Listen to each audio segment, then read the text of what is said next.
আমার আব্বু একজন সামান্য চায়ের দোকানদার, আমি এক সাধারণ চা বিক্রেতার ছেলে। অভাব আমাদের নিত্য সঙ্গী, কিন্তু স্বপ্ন দেখার সাহসটা আব্বু কখনো কেড়ে নেননি। আমার স্বপ্ন ছিল একটা বড় কোনো কলেজে পড়াশোনা করব। আমার নাম রাকিব, বাসা বগুড়া। তাই অনেক কষ্ট করে সংসার চালিয়েও বাবা আমাকে বগুড়ার একটা বড় কলেজ, সরকারি আজিজুল হক কলেজে ভর্তি করিয়ে দিলেন। কিন্তু কলেজের প্রথম দিন গিয়েই যে অপমানের শিকার হব সেটা কখনো ভাবিনি। কলেজের প্রথম দিন নিয়ে আমি একটু বেশি এক্সাইটেড ছিলাম, কিন্তু এভাবে শুরু হবে সেটা কখনো কল্পনাও করিনি। আম্মু খুব ভোরে উঠে আমার জন্য দুটো ভাত রান্না করেছিল। আমার বুকটা দূর দূর কাঁপছিল। আজ আমার জীবনের একটা বড় দিন।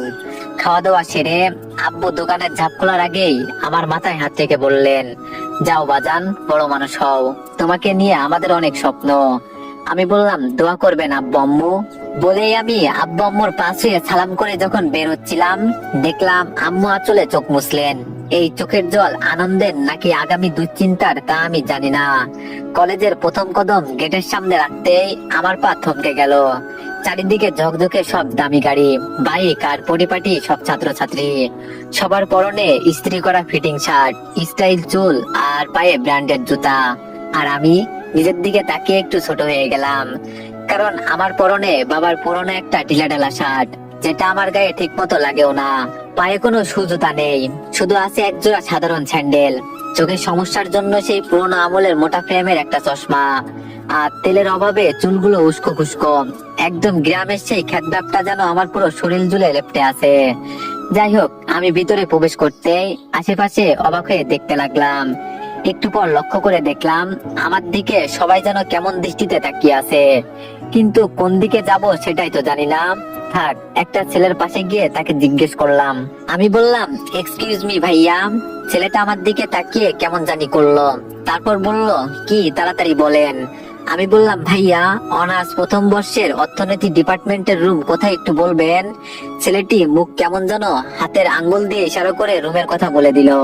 আমি ছেলেটিকে ধন্যবাদ জানিয়ে সেখান থেকে হাঁটা দিয়ে ক্লাসরুমের উদ্দেশ্যে হাঁটা দিলাম। রুমে প্রবেশ করতেই আমাকে দেখে রুমের সকল স্টুডেন্টরা অনেক হাসাহাসি শুরু করে দিল। রুমে প্রবেশ করার পর চারিদিকে তাকিয়ে দেখলাম সব বেঞ্চ ভরা। হঠাৎ একটি ছেলে স্টাইল করে দাঁড়িয়েছিল, আমাকে দেখে উচ্চস্বরে বলে উঠলো, আরে সবাই দেখ দেখ, এটা কলেজ নাকি সদর হাসপাতালের ওয়ার্ড বয় ঢুকে পড়েছে। এই যুগেও এমন চশমা কেউ পরে? বলেই সবাই হেসে উঠলো। পাশেই থাকা একটা মেয়ে নাক ছিটকিয়ে বলল, ও গড, এর গা থেকে তো সস্তা সাবানের গন্ধ আসছে। এরা এইসব কলেজে চান্স পায় কিভাবে? আমি মাথা নিচু করে আসি, দেখলাম শুধু ওই মেয়ের পাশের সিটটাই খালি আছে। তাই আমি মাথা নিচু করে কিছু না বলেই চুপচাপ তার পাশে বসে পড়লাম। একটু পরে ঠাস ঠাস করে আমার গালে দুইটা চড় পড়লো। হ্যাঁ, ঠিকই ভাবছেন, মেয়েটি আমার গালে সজোরে থাপ্পড় মারছে। আমি গাল ধরে দাঁড়িয়ে আছি, দেখি মেয়েটি আমার দিকে চোখ বড় বড় করে তাকিয়ে আছে। তারপর মেয়েটি বলল, তো সাহস কি করে হয় আমার পাশে বসার? আমি গালে হাত দিয়েই বললাম, কোনো সিট ফাঁকা ছিল না তো তাই। মেয়েটি বলল, চুপচাপ পিছনে গিয়ে বস, খ্যাত কোথাকার। আমি আর কোনো কথা না বাড়িয়ে গালে হাত দিয়েই পিছনে চলে গেলাম। কেউ আমাকে দেখে হাসছে, কেউ বা বাঁকা চোখে তাকিয়ে একে অপরের কানে ফিসফিস করছে। আমার খুব ইচ্ছে করছিল চিৎকার করে বলি, আমিও আপনাদের মতো মানুষ, কোনো পশু নয় যে এভাবে ব্যবহার করবেন। আর আমি এখানে স্টাইল করতে আসিনি, আমি এখানে আমার বাবার স্বপ্ন পূরণ করতে এসেছি। কোন রকম ক্লাস করে ক্লাস থেকে বেরিয়ে আসলাম। এখানে আর এক মুহূর্ত ভালো লাগছে না, তাই রিক্সা করে বাসায় আসতে লাগলাম। রিক্সায় আসার সময় ভাবতেছি, শহরের মানুষগুলো কি এরকমই হয়? গ্রামের ছেলে বলে কি আমরা মানুষ না? দামি পোশাক পরলেই কি সব? চেহারাই কি আসল? এরা কি মানুষের মনের কোনো মূল্য দিতে জানে না? অনেক প্রশ্ন মাথায় আসে। এইসব ভাবতে ভাবতে বাসায় চলে আসলাম। বাসায় আসতে আম্মু বলল, কিরে বাজান, ফিরলি? প্রথম দিন কলেজ কেমন লাগলো? বন্ধুরা কেমন? বড় কলেজ নিশ্চয়ই খুব সুন্দর, সব মানুষজন, তাই না? আমি আম্মুর চোখের দিকে তাকাতে পারছিলাম না। গালে থাপ্পড়ের জ্বালাটা এখনো কমেনি, কিন্তু মনের জ্বালাটা তার চেয়েও বেশি। তবুও নিজেকে সামলে নিয়ে মুখে একটা মিথ্যা হাসি ফুটিয়ে তুললাম। মিথ্যা বলতে খুব কষ্ট হচ্ছিল, কিন্তু তাদের স্বপ্নকে আমি ভেঙে চুরমার হতে দিতে পারি না। তাই আম্মুকে বললাম, হ্যাঁ আম্মু, অনেক ভালো, কলেজটা অনেক বড়, ঠিক যেমনটা ভেবেছিলাম, সবাই খুব ভালো ব্যবহার করেছে আমার সাথে, শিক্ষকরাও খুব আন্তরিক। আম্মু বলল, সত্যি? আমি তো ভাবছিলাম শহরের বড়লোক ছেলে মেয়েরা তোকে অবজ্ঞা করবে কিনা। যাক বাবা, শুনে শান্তি পেলাম। তা টিফিন খেয়েছিলি? আমি বললাম, হ্যাঁ আম্মু, খেয়েছি। আমার একটুও খিদে নেই এখন। আম্মু বলল, ওইসব শুনবো না, সকাল থেকে সেই দুটো ভাত খেয়ে গিয়েছিস, আয় হাত মুখ ধুয়ে নে, আমি খাবার দিচ্ছি, খেয়ে একটু জিরিয়ে নে। আমি খেতে না চাইলেও আম্মু জোর করে খাওয়ালেন। কোনো মতে খেয়ে নিয়ে বিছানায় শুয়ে পড়লাম, কিন্তু চোখের সামনে বারবার ক্লাসরুমের সেই অপমানিত মুহূর্তগুলো ভেসে উঠলো। না, আমি এভাবে ভেঙে পড়তে পারি না, আমাকে শক্ত হতে হবে। কিছুক্ষণ পর উঠে ভাবলাম, আব্বু একা দোকানে কষ্ট করছেন, যাই একটু সাহায্য করে আসি। তাই আম্মুকে বলে দোকানে চলে আসলাম। দোকানে গিয়ে দেখি আব্বু একা হাতে চা বানাচ্ছেন আর কাস্টমারদের সামলাচ্ছেন, কপালে ঘামের রেখা। আমি গিয়ে বললাম, আব্বু দিন, আমি কাপগুলো ধুয়ে দিচ্ছি, আপনি একটু বসেন। আব্বু আমার দিকে তাকিয়ে একটু অবাক হলেন, তারপর মৃদু এসে আমার হাত থেকে কাপগুলো সরিয়ে দিলেন।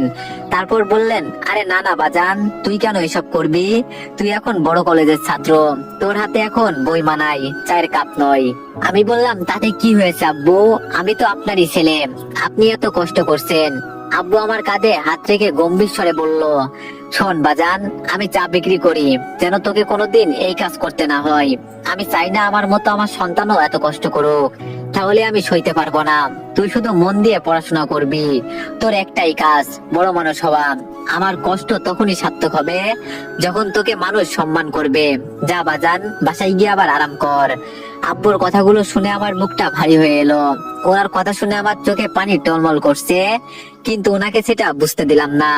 একবার মনে হলো ওনাকে খুব শক্ত করে জড়িয়ে ধরে বলি, আমি আপনাকে অনেক ভালোবাসি আব্বু, কিন্তু সেটাও করতে পারলাম না। দোকান থেকে ফেরার পথে একা একা ভাবছিলাম, এই বাবা মায়ের ঋণ আমি কি দিয়ে শোধ করব? তারা নিজেদের তিল তিল করে শেষ করে দিচ্ছেন শুধু আমার ভবিষ্যতের জন্য। রাতে সবাই একসাথে খাওয়া দাওয়া করে আমি আমার রুমে চলে আসলাম। এসে কিছুক্ষণ পড়াশোনা করে ঘুমিয়ে গেলাম। এখন যেই যুগে প্রত্যেক ছেলে মেয়ের হাতে টাচ স্ক্রিন ফোন, সেখানে আমার কাছে একটা বাটন ফোনও নেই। সেই সামর্থ্য আব্বুর নেই, আর আমি কখনো তাকে জোরও করিনি। তাই আমি পড়াশোনা করে রাতে ঘুমিয়ে পড়লাম। পরের দিন সকালে ঘুম থেকে উঠতে ইচ্ছা করছিল না, কিন্তু আব্বুর হাসি মুখটা মনে পড়তেই জোর করে নিজেকে বিছানা থেকে তুললাম। পুরনো সেই শার্টটা ধুয়ে ইস্ত্রি ছাড়াই গায়ে চাপালাম। নিজেকে দেখে ছোট্ট একটা দীর্ঘশ্বাস ফেললাম।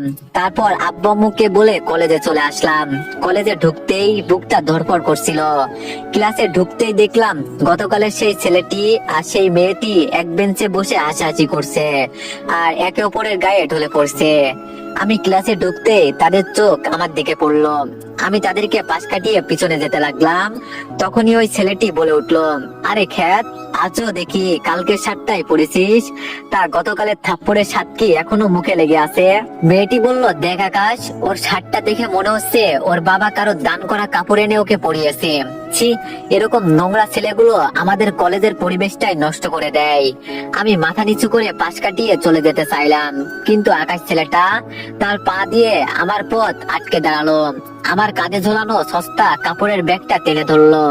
তারপর বলল, কই যাস, ম্যানার্স তো জানিস না দেখছি, সালাম না দিয়ে বড় ভাইদের পাশ কাটিয়ে চলে যাচ্ছিস, তোকে তো ম্যানার্স শেখাতে হবে দেখছি। আমি মিনমিন করে বললাম, ভাইয়া আমরা তো সেম ব্যাচ, সিনিয়র হলেন কি করে? আকাশ বলল, কিরে মিহি, এ তো একটা বেয়াদব ছেলে দেখছি, আমাদের মুখে মুখে কথা বলে। ও, তার মানে ছেলেটার নাম আকাশ আর মেয়েটার নাম মিহি। মিহি আকাশের কথা শুনে কিছু বলতে যাবে, তখনই ক্লাসের স্যার চলে আসলেন, আর কিছু বলতে পারলো না। মিহি বলল, তোকে আমি পরে দেখে নিচ্ছি। আমি আর কিছু বললাম না, একদম পিছনে গিয়ে এক একটা বেঞ্চে বসে পড়লাম। ক্লাস খুব মনোযোগ দিয়ে করলাম। ক্লাস শেষে বের হয়ে এলাম। ক্যাম্পাসে আসতেই দেখি আকাশ আর মিহি একসাথে বসে আছে। আমি বাসার উদ্দেশ্যে রওনা দিতেই আকাশ বলে উঠলো, ওই শোন। আমি মনে মনে ভাবলাম, এই তো আবার হয়তো অপমান করবে, আর না গেলেও বিপদ, তারা তো বড় লোকের ছেলে মেয়ে, পরে দেখা যাবে আমাকে কলেজ থেকে বের করে দিবে, আমার স্বপ্ন পূরণ হবে না। তাই বেশি কিছু না ভেবে তাদের কাছে গেলাম। তারপর বললাম, জি ভাইয়া বলেন। মিহি একটা কোল্ড ড্রিঙ্কস হাতে নিয়ে আমার দিকে তাকিয়ে বলল, ক্লাসে কি জানি বলেছিলি, আমি বললাম কিছু না, সরি বলেই মাথা নিচু করে ফেললাম। কিন্তু মিহি মেয়েটা বসা থেকে উঠে আমার দিকে এসে আমার চশমার ফ্রেমটা ধরে একটা টান দিল। চশমাটা ছিটকে মাটিতে পড়ে গেল। আমি একদম ঝাপসা দেখতে লাগলাম, চোখে শুধু অস্পষ্ট আলো দেখছিলাম। মিহি বলে উঠলো, এই চশমাটা দিয়ে তোকে একদম আদিম যুগের মানুষ মনে হয়, তার চেয়ে বরং তুই অন্ধ হয়ে থাক, সেটাই তোর জন্য ভালো। আকাশের পা দিয়ে আমার চশমাটা মারিয়ে দেওয়ার শব্দ পেলাম। আমার হার্টবিট যেন বন্ধ হয়ে আসছিল। ওটা শুধু একটা চশমা ছিল না, ওটা ছিল আমার আব্বুর 1 মাসের জমানো টাকার স্বপ্ন। আকাশ হেসে বলল, সরি, ভুল করে পালিয়ে গেছে। চারপাশে তাদের এরকম করা দেখে মজা নেওয়ার জন্য ভিড় জমে গেছে। সবাই মজা নিচ্ছে, আবার কেউ কেউ ভিডিও করছে। আমি ঝাপসা চোখে নিচু হয়ে ভাঙা চশমাটা খুঁজতে লাগলাম। ঠিক তখনই মিহি তার হাতের কোল্ড ড্রিঙ্কস এর বাকি অংশটুকু আমার মাথার উপর ঢেলে দিল। তারপর বলতে লাগলো, অনেক গরম তো, নে এখন একটু মাথাটা ঠান্ডা কর, আর ঠান্ডা মাথায় চশমা খোঁজ। আর শোন, কাল থেকে যদি তোকে আমাদের সাথে লাগতে দেখি, তবে ওই চশমার মতো তোর হাড় গুঁড়ো গুঁড়ো করে দিব। আমাদের স্ট্যান্ডার্ডের সাথে তোর মতো বস্তির ছেলে যায় না। আমার সারা শরীর দিয়ে মিষ্টি শরবত গড়িয়ে পড়ছে, ছাদটা লেপটে গেছে শরীরে। আমি শুধু অনুভব করছিলাম আমার দু চোখ দিয়ে নোনা জল নামছে, কিন্তু আমি একটা শব্দ করলাম না। ভাঙা চশমাটা হাতে নিয়ে আমি উঠে দাঁড়ালাম। ওরা ওখান থেকে চলে যাওয়ার পর বাথরুমে গিয়ে মাথা আর মুখ ধুয়ে নিলাম। আয়নায় নিজের লাল হয়ে যাওয়া চোখের দিকে তাকিয়ে মনে মনে প্রতিজ্ঞা করলাম, আজ যারা আমার দারিদ্র নিয়ে হাসছে, একদিন তারা আমার সাফল্যের দিকে তাকিয়ে দীর্ঘশ্বাস ফেলবে। দুপুরে বাসায় ফিরলাম। আব্বু দোকানে ছিলেন, কিন্তু আম্মু আমাকে এই অবস্থায় দেখে আটকে উঠলেন। তারপর বললেন, কিরে বাজান, তোর শার্ট ভেজা কেন, আর চশমাটা এমন ভাঙা কেন? আমি আজকেও সবকিছু লুকালাম আর হাসি মুখে বলে দিলাম, কিছু না আম্মু, রিক্সা থেকে নামার সময় পড়ে গিয়েছিলাম, তুমি চিন্তা করো না, আমি ঠিক আছি। আম্মুর কাছে মিথ্যা বলার সময় আমার বুকটা ফেটে যাচ্ছিল। ঘরে গিয়ে ভাঙা চশমাটা যখন হাতে নিয়ে নেড়ে চেড়ে দেখছিলাম, তখন আব্বুর ঘাম ঝরানো পরিশ্রমের অপমানটা আমাকে বিঁধছিল। সেই রাতে আমি ঠিক মতো ঘুমাতে পারিনি। দু চোখ বন্ধ করলেই মিহির সেই নিষ্ঠুরতা আর আকাশের দম্ভ ভরা কথাগুলো কানে বাজছিল। পরদিন সকালে আব্বু আমাকে ডেকে হাতে কিছু টাকা দিলেন আর বললেন, এই নে বাজান, তোর চশমাটা তো ভেঙে গেছে শুনলাম, এটা দিয়ে নতুন একটা ভালো ফ্রেমের চশমা বানিয়ে নিস, সাবধানে চলাফেরা করবি। আমি জানি এই টাকাগুলো জমাতে আব্বুর কত কাপ চা বিক্রি করতে হয়েছে। আমি টাকাটা নিয়ে কলেজে গেলাম, কিন্তু ক্লাসে ঢোকার সাহস পাচ্ছিলাম না। শেষমেশ ক্লাস শুরু হওয়ার কয়েক মিনিট পর পেছনের দরজা দিয়ে চুপি চুপি গিয়ে বসলাম। ক্লাস শুরু হলো। স্যার মানুষটা খুব গম্ভীর।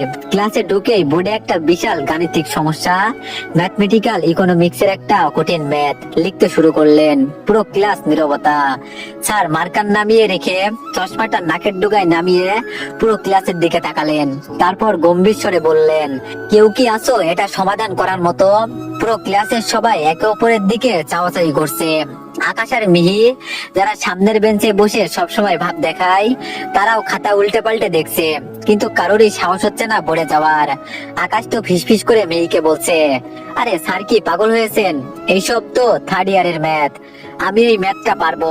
বুকের ভেতরটা কাঁপছে, হাতটা বারবার পকেটে চলে যাচ্ছে। একবার ভাবলাম থাক, আবার যদি অপমানিত হই, কিন্তু পরক্ষণেই আব্বুর সেই ঘামে ভেজা মুখটা মনে পড়লো। আমি খুব ধীর গতিতে কাঁপা কাঁপা হাতে পেছনের বেঞ্চ থেকে হাত তুললাম। স্যার অবাক হয়ে আমার দিকে তাকালেন আর বললেন, হ্যাঁ তুমি পেছনে যে বসে আছো, সামনে এসো। আমি যখন উঠে দাঁড়ালাম, ক্লাসে একটা গুঞ্জন শুরু হলো। আকাশ হো হো করে হেসে উঠে বলল, স্যার ও তো ঠিক মতো চশমা ছাড়া বোর্ডই দেখতে পায় না, ও আবার কি ম্যাথ করবে? মিহি মুখ টিপে হেসে বলল, স্যার ওর প্যান্ট নষ্ট হয়ে যাবে ম্যাথ করতে গেলে। স্যার বলল, সাইলেন্স প্লিজ। সবাই চুপ করে গেল। আমি কোনো কথা না বলে সামনে গেলাম, স্যারের হাত থেকে মার্কারটা নিলাম। ক্লাসের সবাই বিদ্রুপ মেশানো হাসি আমার কানে বাজতে লাগলো, কিন্তু বোর্ডে চোখ দিতেই আমি সব ভুলে গেলাম। আমার মাথায় শুধু ঘুরছিল আমাকে পারতেই হবে। প্রায় 5 মিনিট একটানা বোর্ডে লিখলাম। শেষ লাইনটা লিখে যখন মার্কারটা রাখলাম, তখন পুরো ক্লাসের নীরবতা। স্যার বোর্ডে লেখাগুলোর দিকে হা করে তাকিয়ে আছেন। স্যার আমার দিকে ফিরে কাঁপা কাঁপা গলায় বললেন, স্যার বললেন, অবিশ্বাস্য, তুমি শুধু সমাধানই করনি, বরং শর্টকাট যে মেথড ব্যবহার করছো সেটা আমি নিজেও ভাবিনি। এই ছেলে, তোমার নাম কি?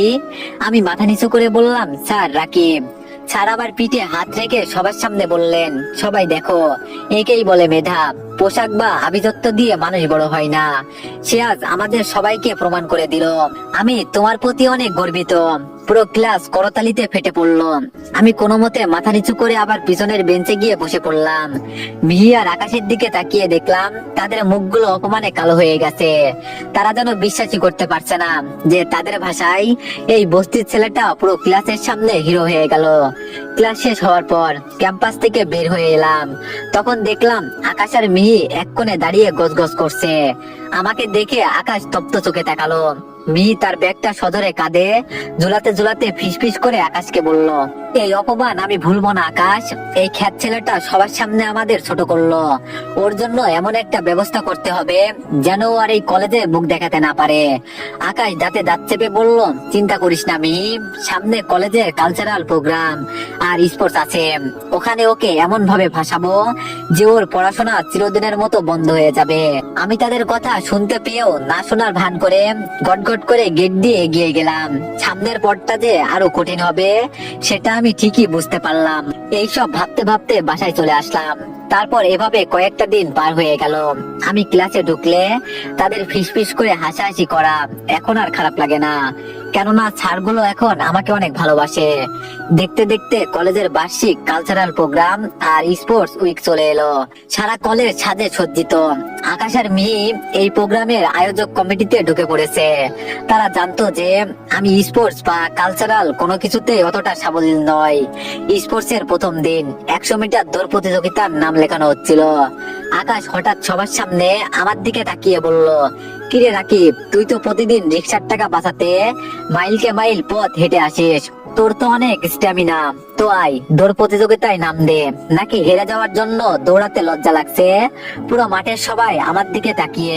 মাই পাশ থেকে মুখ বাঁকিয়ে বলল, আকাশ, ওরে কেন ডাকতেছিস? দৌড়াতে গিয়ে যদি ওর ঢিলে ঢালা প্যান্টটা খুলে যায় তবে তো কলেজের মান সম্মান সব যাবে।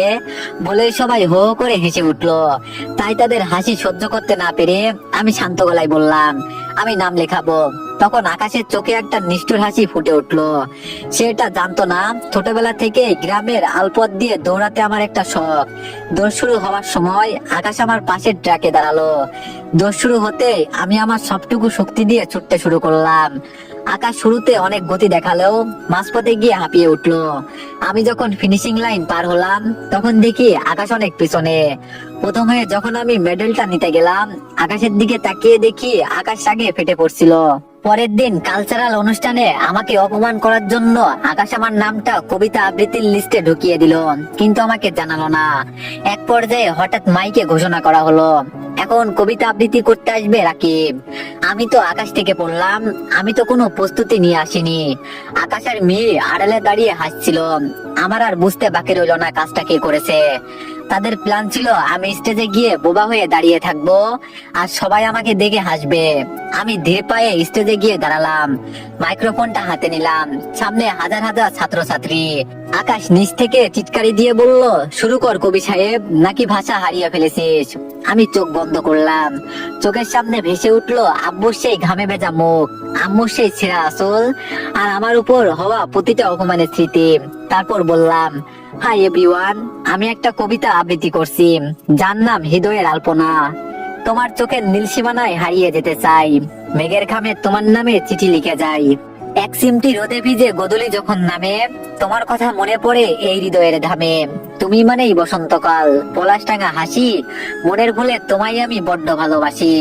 সারা আকাশ সাক্ষী রেখে বাড়িয়ে দিলাম হাত, তোমার সাথে কাটুক আমার স্বপ্নে ঘেরা রাত। শিশির ভেজা ঘাসের উপর আলতো তোমার পা, মনের গহীন কোণে শুধুই তোমারই নাম গান। হয়তো তোমার গহীন বনে বা নদীর কিনারায় রাখবো তোমায় যত্ন করে বুকের মাঝ ধারায়। আমার আবৃত্তি শেষ হওয়ার পর পুরো অডিটোরিয়াম কয়েক সেকেন্ড নিস্তব্ধ হয়ে রইল। তারপর এমন হাততালি পড়লো যা আমি আগে কখনো শুনিনি। অনেক বড়লোক ঘরের ছাত্রছাত্রীরাও দাঁড়িয়ে আমাকে সম্মান জানালো। আকাশ আর মিহি মাথা নিচু করে সেখান থেকে চলে গেল। তাদের সব পরিকল্পনা এখন তাদের উপরই অপমান ফিরে এসেছে। তারা আমাকে গর্তে ফেলতে চেয়েছিল, কিন্তু আমি সেই গর্তকেই সিঁড়ি বানিয়ে উঠে এসেছি। বাসায় ফেরার পথে আমি আকাশের দিকে তাকালাম। আকাশ আর মেয়ে এখন আর আমার দিকে তাকাতে সাহস পাচ্ছে না।